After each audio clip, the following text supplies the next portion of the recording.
SHTV 시청자 여러분 안녕하십니까? 전문가와 함께 정대철입니다. 지식과 지혜의 차이점을 정확히 아십니까? 지식은 내가 열심히 공부하고 노력하면 얻을 수 있는 것이지만은 지혜는 내가 공부한다고 해서 무조건 얻어지는 것은 아닐 것입니다. 특히나 어떻게 살아야 하는지에 대한 삶의 지혜는 공부로만 얻을 수는 없습니다. 결국 살면서 내가 경험을 통해 하나 둘 깨닫게 되는 것이지요. 그러나 내 자신이 모든 것을 경험할 수는 없을 것입니다. 그래서 우리는 다른 사람의 경험을 공유하게 되고 거기서 삶의 지혜를 얻게 되는 것입니다. 먼저 간 가족의 장례를 치르면서 많은 물질적, 시간적 어려움을 겪은 분들의 말을 조금만 귀담아 듣는다면 장례 적금이 왜 필요한지를 금방 알게 될 것입니다. 오늘 이 자리에는 조마리아 장례 플래너를 모셨습니다. 안녕하십니까? 안녕하세요. 네. 한 주간 편안하셨죠? 네, 감사합니다. 네. 자, 우리가 왜 미리 준비를 해야 될까요? 뭐든지 뭐 미리 준비하면 그렇죠. 시간적으로나 여러 가지로 세이브가 많이 되겠지만 아니 뭐 언제 죽을지도 모르는 장례 보험을, 장례 적금을 왜 우리가 미리 들어서 그런 걸 준비를 해야 될까요? 그러니까 이제 우리가 장례식 하면 이제 많은 분들이 죽음과 관계가 되어 있기 때문에 많은 분들이 이렇게 밀어 놓으세요. 지금은 아직 아니죠, 당연히. 그렇지만은 이제 우리가 제가 결혼식과 장례식을 비교를 해보면 결혼식은 1년 전부터 준비를 해야 돼요. 최소한 뭐 양가 부모님도 인사도 해야 되고 결혼식장도 이렇게 리서치 해야 되고 또 음식도 뭐 이런 다양한 굉장히 일이 많죠. 뭐 사진 찍는 사람도 미리 준비해야 되고 그래서 장례도 마찬가지로 만약에 이제 그 자녀가 나 이번 토요일 날 1시에 결혼식 할래요 이렇게 하면 어떻게 되겠어요? 그거 큰일 나죠. 그렇죠. 예. 그게 죽음이라는 것은 우리가 몇 시간, 몇 시에 어느 요일 모르죠. 네. 그래서 그런 죽음이라는 것은 언제 다가올지 모르는 그 시간과 이런 날짜를 모르기 때문에 마찬가지로 우리가 결혼식을 뭐 이번 주 금요일 1시에 내가 결혼한다 이런 분은 없듯이 장례식도 어느 날 몇 시에 내가 장례식을 할 것인가 예측을 할 수가 없기 때문에 이제 당연히 미리미리 이렇게 준비를 해야 되는데요. 가장 큰 두 가지 요인이 있어요. 이 장례보험을 여러분께 권해드리는 가장 큰 그 이유가 두 가지가 있는데 한 가지는 정신적인 그 문제예요. 그러니까 외국 분들은 이런 부모님께서 장례 준비를 해놓지 않고 돌아가시면 굉장히 부끄럽고 정말 창피한 나의 죽음을 맞이하는 거다 이렇게 생각을 하시고요. 네. 그래서 그분들의 설문조사를 보면은 장례 준비를 안 하고 돌아가시면 굉장히 shame, 굉장히 일이다. failure, 네, 낙제적인 그런 삶을 산다 이렇게 이야기를 하고 있고요. 저희 한국 분들도 지금은 많은 그 교육 수준이 높으신 분들이나 경제적인 수준이 높은 여유가 많은 분들이 자녀들에게 그런 불편한 또 자녀들에게 정신적인 그런 것을 덜어주기 위해서 많이들 준비를 하고 계세요. 그러니까 경험을 많이 하셨을 거 아니에요. 장례식도 네, 네. 많이 다녀보시고 이렇게 저렇게 도움을 요청하는 분들의 도움도 많이 또 받아보시고 결국은 미리 준비하지 않은 분과 또 미리 준비를 다 해놓은 분의 아주 극명한 차이가 나죠. 네. 확실히 그 준비를 미리 해놓는 거하고 미리 해놓으면 자녀들이 굉장히 고마워하고 굉장히 돈을 아무리 많이 남겨놓은 것보다 이런 장례 준비를 미리 해놓은 그런 자녀분들은 너무나 그 슬프지만 감사할 수밖에 없죠. 근데 이제 간혹 그런 분들이 계시는 것 같아요. 이제 뭐 예를 들면 나는 생명보험을 들었다. 네네. 생명보험을 들어놨기 때문에 내가 혹시 나중에 큰일을 당하더라도 그 생명보험에서 나오는 비용을 가지고 뭐 장례 치르고도 남는데 그렇죠. 뭐 내가 따로 장례보험을 들을 필요가 있겠나. 얼핏 들으면은 또 뭐 그럴 수도 있겠다 싶은 생각도 듭니다만 네. 이게 꼭 그렇게 쉬운 문제는 아니에요. 그죠? 그렇죠. 그래서 이제 장래보험은요, 그러니까 실질적으로 돈으로 나오는 장래보험이 아니고요. 그러니까 현금 자산의 가치가 없는 내가 먼 훗날 돌아가셨을 때 행동으로 장례식을 치러주는 보험이에요. 바로 그냥 네, 바로 전화. 실질적으로 네, 전화만 한 통 하면 바로 와서 2시간 안에 모시고 가서 거기서부터 시작해서 그러니까 자녀들은 옷만 주면 돼요. 그 마지막 이제 입으실 그런 옷만 준비를 해주시면 되기 때문에 사실 우리 많은 한인 자녀분들이나 한인분들이 부모님이나 사랑하는 사람이 돌아가셨는데 장례식 돈이 없어서 장례식을 못하는 경우는 거의 없지만 그래도 많이 계세요. 정신적으로 경제적으로 힘든 분들이 많이 계세요. 그럼에도 불구하고 많은 분들이 빈부의 차이가 없이 지혜로움의 차이인 것 같아요. 우리 부모님이 너무 지혜로우셔서 이런 준비를 우리 자녀들에게 속상하지 않게 걱정하지 않게 다 준비를 했습니다. 너무나 감사합니다. 이런 말씀들을 많이 하세요.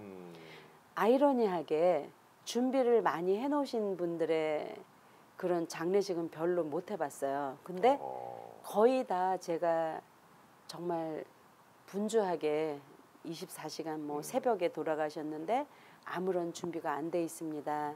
근데 여러분 잠시 눈 감고 한 10초만 생각을 해보세요.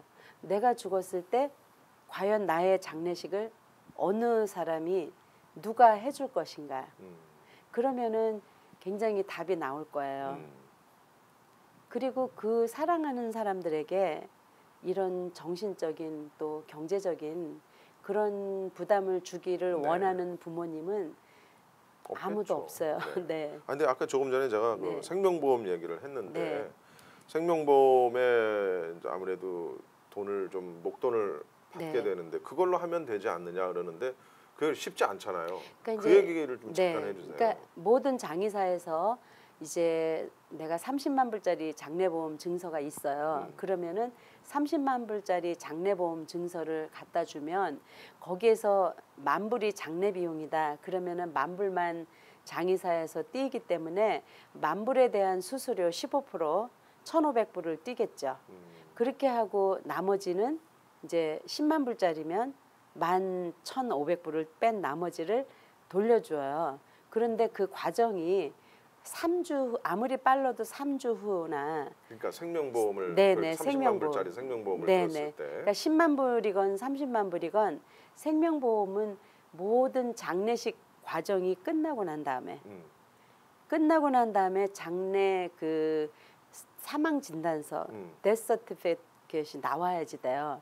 그래서 그거를 가지고 클레임을 해서 살아있는 사람들이 나중에 돈으로 받는 거고요. 근데 장례식은 돈을 미리 내야 된다면서요. 장례식 보험은 그렇죠. 그러니까 모든 장례식 그 장의사에서 이제 돌아가시잖아요. 그러면은 24시간에서 48시간 전에 미리 일시불로 돈이 다 지출이 돼야 돼요. 그러니까요. 그래서 그게 문제인 거죠. 내가 아무리 집이 건물이 많고 돈이 뭐 100만 불짜리 보험이 있는데 그럼에도 불구하고 그 부모님들이 이 장례 플랜, 장례 보험을 가입하는 이유는 내가 갑자기 죽었을 때 시간에 상관없이 장의사, 내가 원하는 장의사에 전화만 한 통 하시면 2시간 내에 바로 모시고 가는 것부터 시작을 해서 마지막 운구, 하관, 또 그 장의사에서 마지막까지 내가 준비해 놓은 묘지, 장지까지 다 가서 하관 예절까지 다 해주는 것이 다 포함이 되어 있어요. 네. 그리고 유일하게 모든 그런 절차가 개런티 되는 보험이 장례보험이에요. 네. 그리고 뭐 내가 돈이 많다, 생명보험이 있다 그런 거는 크게 의미가 뭐 나중에는 뭐 네. 도움이 되겠지만은 당장은 큰 도움이 되질 않는다. 그렇죠. 만약에 내가 100만 불짜리 집을 사는데 돈이 없는데 내가 죽었어요. 그러면 그 100만 불짜리 집이 나를 장례식을 치러주지는 않거든요. 그렇죠. 맞게 돼도 내놔야 되고 또 팔아야 되고 그러고 난 다음에 차후의 문제인데요. 그래서 많은 경제적으로 집이 많이 있고 또 돈도 많이 적금도 있고 돈이 많이 있지만 실질적으로 행동으로 일을 신속하게 빨리 처리를 하려면 이런 장의사가 선정이 되어 있어야 되고요.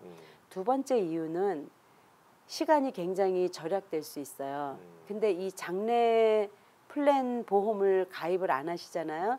그러면은 모든 대형 장의사에서 10days에서 15일장으로 하셔야 돼요. 굉장히 긴 거죠. 한국 분들은 굉장히 이제 마음이 급하기도 하고 또 중국 분들 중국 그 풍습은 돌아가시면 3일 만에 이렇게 장례를 하는 그렇죠. 그런 아주 그렇게 하지 않으면 뭐 아주 나쁜 뭐 우리 그게 대한민국도 있다. 뭐 3일장을 네.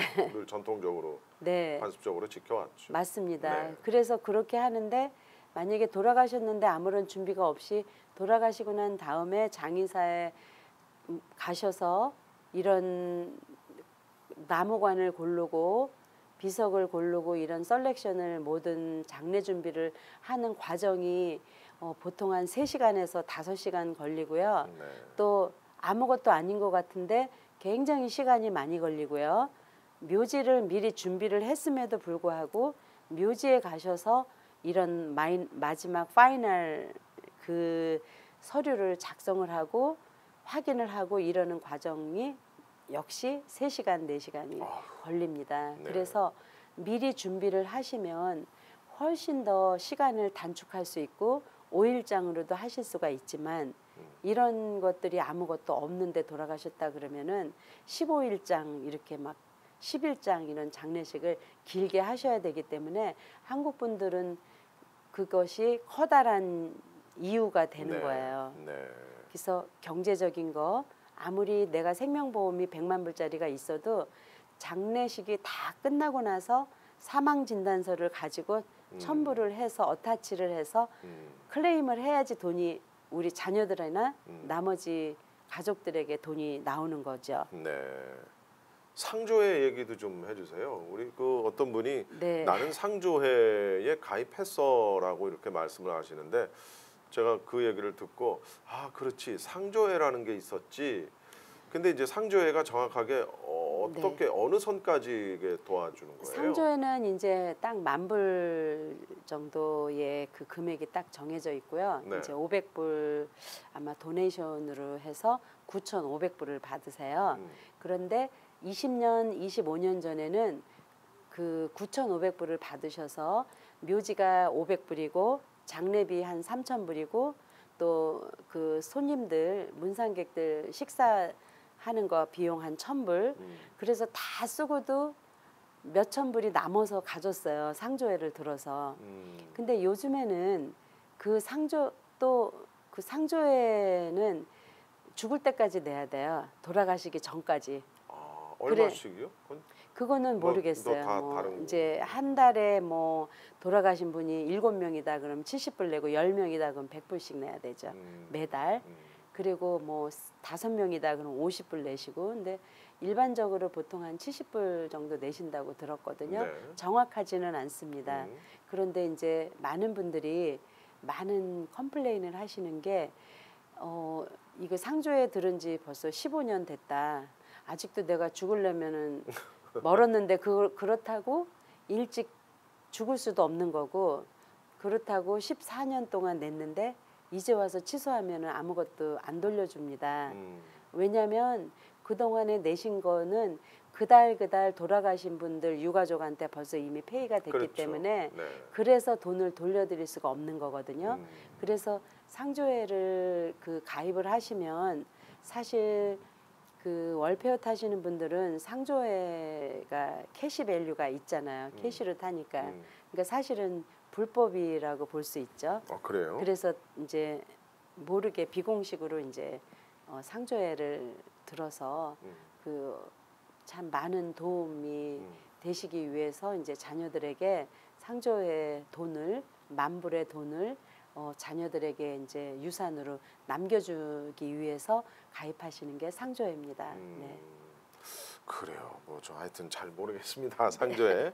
어쨌든 상조회를 뭐 돌아가실 이미 때까지. 가입하신 분들은 뭐 어쩔 수 네. 없고 상조회를 가입을 해야 되나라고 이렇게 고민을 조금 하시는 분들이 계시다면은 상조회보다는 우리 장례 보험, 장례 적금을 네. 드는 것이 여러모로 훨씬 더 경제적으로도 이득일 것 같고. 또 하실 네. 수 있으면 네. 또 여유가 되시면 둘 상조회는 상조회대로 그래요? 캐시로 받으니까 자녀들이 이제 그 캐시를 받아서 네. 요긴하게 쓰실 수가 있지만 네. 이제 단점은 돌아가실 때까지 이걸 내야 되니까는요. 만약에 70대 되신 분이 100세에 돌아가셨다 그러면 30년을 계속 내야 되는 거예요. 되니까 2만 불 내고 만 불 타는 거죠.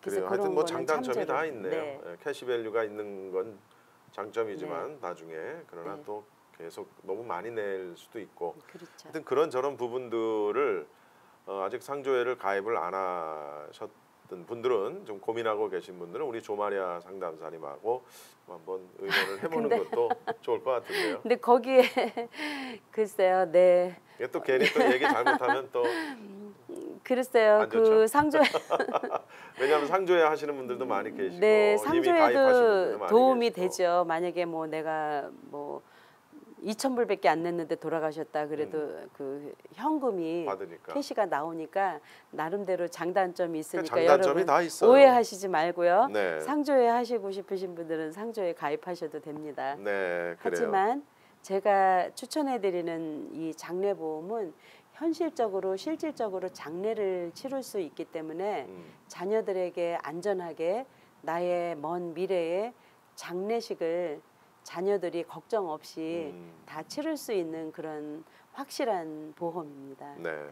어쨌든 뭐 좀 의논하시고 상의를 좀 해보시는 게 좋겠다라는 그런 생각이 듭니다. 요즘에 교회나 혹은 그런 뭐 노인회 네, 이런 단체 또는 노인 아파트 네. 이런 데서도 세미나 같은 거 하시죠? 많이 하고 있어요. 네, 그건 어떻게 어제 또 해야 돼요? 했었어요. 네. 초대를 하려면 어떻게? 주로 이제 그 노인 아파트에 그 회장님들이 많이 연락이 오세요. 그래서 그분들이 이제 연세가 있으시니까 갑자기 돌아가시는 분들이 많이 계세요. 그리고 준비를 안 했기 때문에 이게 우리 나이도 나이인 만큼 이런 것이 필요한데 화장을 하고 싶다. 그러면 어디서 어떻게 이거를 준비를 해야 되지? 그래서 이제 제가 거기에 대한 상세한 정보를 세미나를 이제 그 각 아파트마다 아래 미팅룸이 있어요. 그래서 거기에서 이제 모여서 이제 어제도 한 80명 정도 모이셔가지고 그래요. 네. 많이 하셨거든요. 그래서 또 그런 정보가 필요하시면 언제든지 전화 주시면 이제 교회나 또 이런 아파트에서 이제 찾아뵙고 상세하게 설명을 드리겠습니다. 네. 노인분들 가운데 이렇게 좀 동문회 같은 거 하시는 분들 계시는지 네. 잘 모르겠지만 뭐 40대, 50대, 60대 네. 이런 분들 중에 이제 학교 동창회 네, 아니면 많이 뭐 하죠. 동문회 이런 거 많이 하거든요. 네. 해마다 1년에 한 번은 하잖아요. 네, 맞습니다. 그럴 때 좀 이렇게 조마리아 상담사님을 좀 초청을 해서 네, 많이 가고 있어요. 그래요? 네. 예, 그거 좋은 것 같은데요. 네. 그럴 때. 연말에 동창회 많이 있는데요. 많이 초대해서 우리가 즐겁게 사는 것도 중요하지만 이런 준비를 합시다 해가지고 이제 그런 계기로 네. 또 이런 기회가 없기 때문에 한국 분들은 내가 장의사 문을 두들기면서 나 죽을 때 장례비 이거 할래요 하시는 분들은 거의 드무세요. 네. 그래요. 하여튼 오늘 또 방송을 들으신 분들 한번 해볼까라고 생각이 되십니까? 그러면은요 방송 자막을 통해서 나가는 연락처를 여러분이 잘 적어두셨다가 연락을 한번 꼭 해보시기 바랍니다. 자, 오늘 벌써 시간이 다 됐네요. 네, 오늘 또 감사합니다. 좋은 말씀 고맙습니다. 감사합니다. 네. 네, 오늘 방송은 목요일 저녁에 재방송이 됩니다. 또 유튜브나 CHTV 홈페이지를 통해서는 언제 어디서나 여러분이 다시 보실 수가 있습니다. 또 있습니다. 매주 주일 오전 6시 30분에는 라디오 AM 1650을 통해 방송되는 크리스찬 헤럴드 시간에도 역시 청취하실 수 있습니다. 저는 다음 이 시간에 다시 찾아뵙겠습니다. 고맙습니다. 감사합니다.